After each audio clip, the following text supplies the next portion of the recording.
జిల్లా కాంగ్రెస్ ప్రభుత్వ నిర్లక్ష్య ధోరణితో చల్వాయి రైతుల గోస. గోవిందరావుపేట మండలంలో యాసంగి పంట పొట్ట దశ నుంచే ప్రకృతి వైపరీత్యంతో వడగండ్ల వానతో రైతులు 50% పంటను నష్టపోయారు. పంట కోసిన తర్వాత వర్షాలు మరియు సన్నాల వడ్ల కొనుగోలులో ప్రభుత్వ వైఫల్యం స్పష్టంగా కనపడుతోంది. దీనితో చల్వాయి గ్రామంలోని రైతులు దిక్కుతోచని స్థితిలో ఉన్నారు. ఈ సమయంలో రైతులకు గోవిందరావుపేట టీఆర్ఎస్ పార్టీ అండగా ఉంటుందని, రైతులు అధైర్యపడవద్దని గోవిందరావుపేట మండల అధ్యక్షులు నరసింహానాయక్, జిల్లా గ్రంథాలయ మాజీ చైర్మన్ పోరిక గోవింద్ గారితో చల్వాయి గ్రామ రైతులను టీఆర్ఎస్ పార్టీ కార్యకర్తలతో కలిసి ఎలాంటి తరుగు లేకుండా ప్రభుత్వం వెంటనే వడ్లను కొనుగోలు చేయాలని, రైతులకు ఎలాంటి ఇబ్బందికి గురికాకుండా చూడాలని టీఆర్ఎస్ పార్టీ తరఫున డిమాండ్ చేయడం జరిగింది. ఈ కార్యక్రమంలో టీఆర్ఎస్ కార్యకర్తలు, రైతులు గట్టయ్య, శ్రీనివాస్, గూడూరు శ్రీనివాస్, ఓదేలు, కనకయ్య, రమేష్, రాజయ్య, రవి, సమ్మయ్య, వెంకన్న, కృష్ణమూర్తి, స్వప్న, భాగ్య, సతీష్ తదితరులు పాల్గొన్నారు. సివిల్ సప్లై డిపార్ట్మెంట్ వాళ్ళు ఉన్నారు. వాళ్ళు ఒక వచ్చి ఇక్కడ చూసే నారుదుడే లేడు. మరి సివిల్ సప్లై డిపార్ట్మెంట్ ఏం చెప్తాంది, కలెక్టర్లు ఏం చెప్తారు?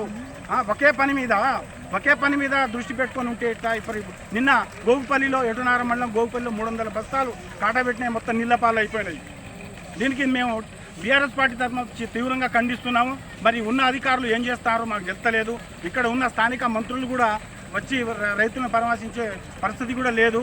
దీనికి మేము తీవ్రంగా ఖండిస్తూ ఇక్కడ చల్వాయి గ్రామంలో ఐకేబీ సెంటర్లో కానీ, పిఎస్ఎస్ సెంటర్లో కానీ మొలకలు వచ్చిన వడ్లను ఇప్పుడు మా మాజీ గ్రంథాలయ సంస్థ చైర్మన్ పోరిక గోవింద గారు చూడటం జరిగింది.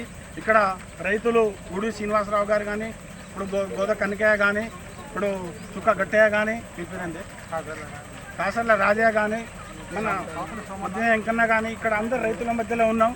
ఇప్పుడు అందరూ చూస్తున్న ప్రత్యక్షంగా, అయ్యా అధికారులు, మీరు కలెక్టర్ గారు కొద్దిగా రైతుల మీద దృష్టి పెట్టి కొంచెం ఈ నెల మీరు దాటిస్తే రేపు వచ్చే తొలకరి కూడా స్టార్ట్ అవుతుంది. కాబట్టి మా రైతుల సమస్యలు మీరు పట్టించుకోగలరని, ఈ మొలకలు వచ్చిన వడ్లను కొనుక్కోవాలని మేము బీఆర్ఎస్ పార్టీ తరఫున డిమాండ్ చేస్తున్నాం. జై తెలంగాణ. మరిన్ని అప్డేట్స్ కోసం మా ఛానల్ని సబ్స్క్రైబ్ చేయండి.